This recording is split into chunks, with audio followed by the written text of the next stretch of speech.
Okay, again on our back with a standing opponent. First, if they just try to throw our legs to the side, we need this sensitivity to be able to counter that.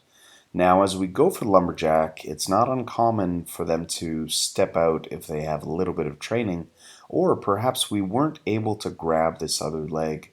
So we must use our, in this case, right foot like a hand, hooking behind their ankle as we trap the other ankle with our hand and now push on their hip with this foot. Now, note that this foot is not in by their knee. The reason, it's not that it's ineffective, but the reason is if they fall straight down, their knee, their thigh, will actually crush our foot. As well, this is where their connection to the ground is, so we can actually pull their foot off the ground as we sweep them. Now as we come up, we do a Rickson sit-up, we circle pass all the way to side control. Just a little rotation for the camera. And now they very naturally will push into our their forearm into our throat. As we get them to overcommit, we can turn that into an arm triangle opportunity, make our adjustments, and now we slide into the mount and into knee on belly on the far side. So one more time, notice as they push our legs to this side, we're actually going to swing the legs, or the hips rather, out this way so the far leg can loop over. Then we reset, same thing. Boom.